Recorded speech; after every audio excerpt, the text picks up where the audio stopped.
Olá novamente a todos. Estamos com mais uma videoaula da nossa terceira unidade. Optamos por fazer duas videoaulas dessa terceira unidade porque ela nos traz questões que saem um pouco do plano puramente teórico e vêm para o campo da aplicação prática de uma discussão sobre ética, sobre moral.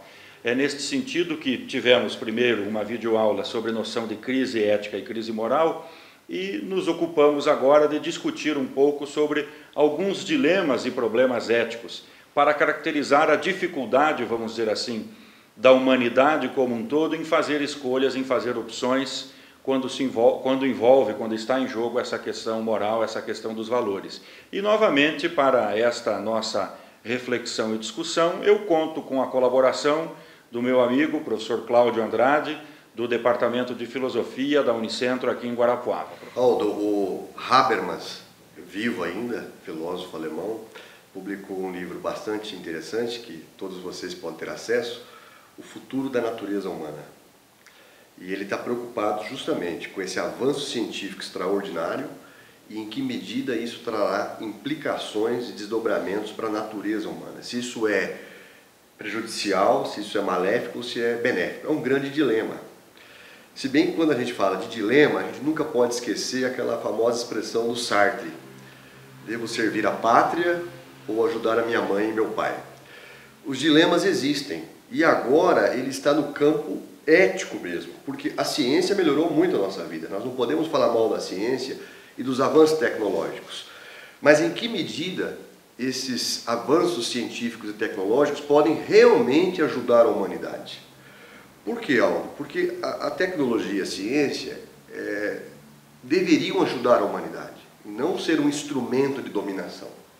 E muitas vezes o uso da ciência, até mesmo em reprodução assistida, pode ser eventualmente interessante, mas até agora não está muito claro. Então o Habermas, ele nos orienta para a periculosidade disso.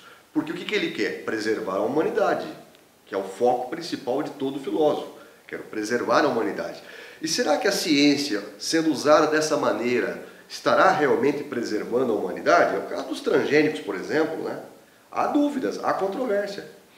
E neste campo, né, do dilema propriamente ético, né, em que medida a gente poderia pensar esta situação que nos cerca da reprodução assistida.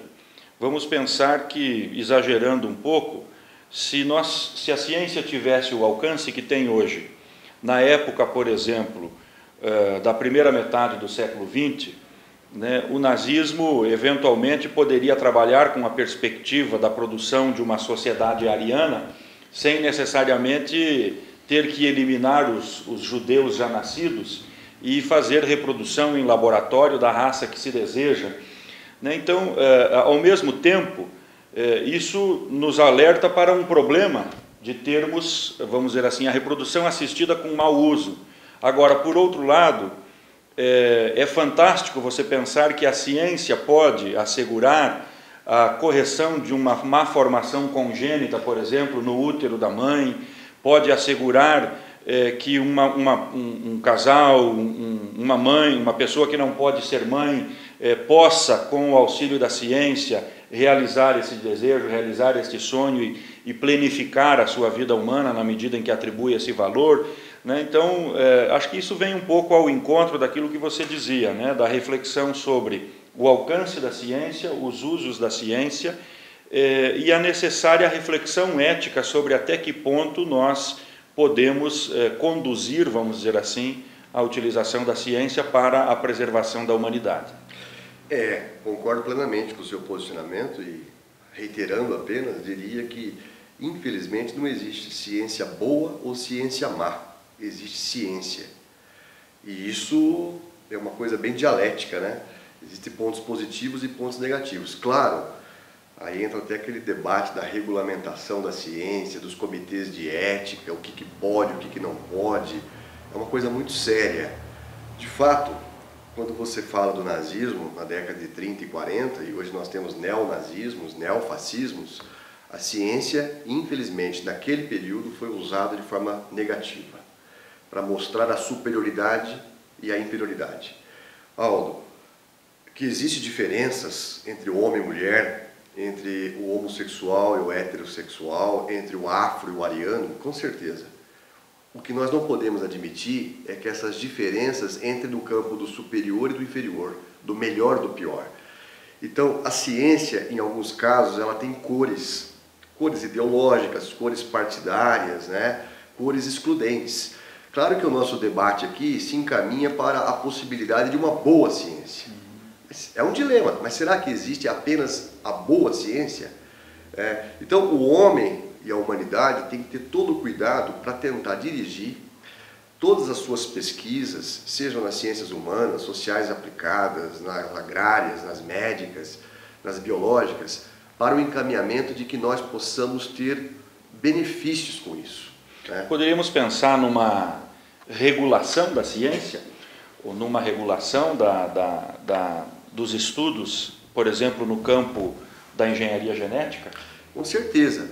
Eu acho que o grande problema está no seguinte: o que era verdade ontem nem sempre é verdade hoje.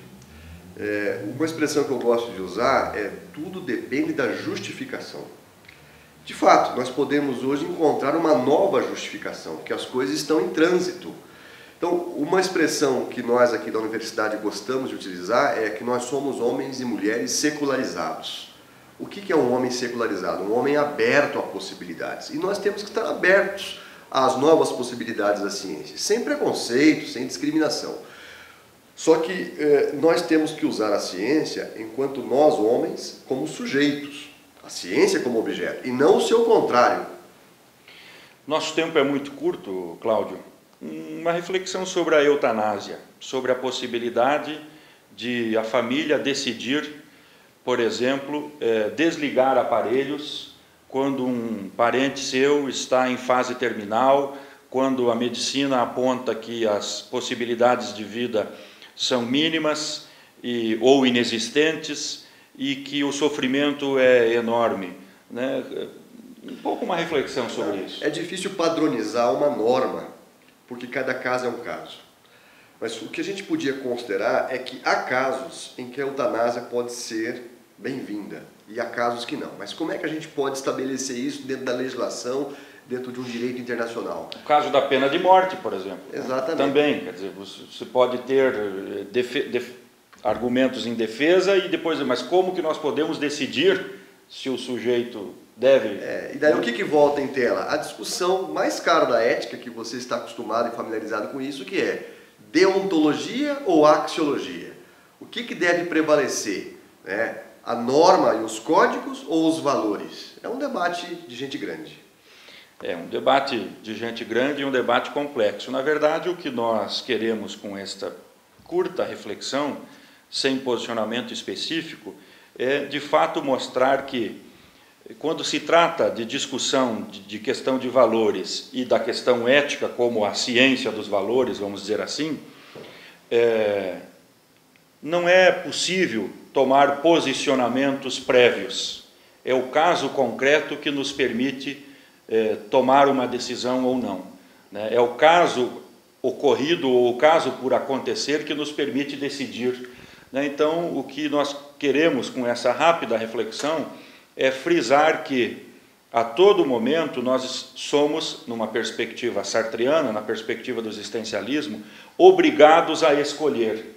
E estas escolhas devem sempre levar em consideração o contexto, o todo, porque não há previamente uma posição que nos diga o bem ou o mal, o certo ou o errado, diante de questões como eutanásia, como reprodução assistida, como clonagem, como uma série de elementos. Então, mais ou menos nessa perspectiva, penso eu, Cláudio, que a gente deve pensar essa questão de problemas e dilemas éticos. Com certeza, Aldo. Eu acho que você ponderou bem. Isso é realmente um dilema. As coisas não estão acabadas, prontas. Como nós falávamos há pouco, tudo está aberto.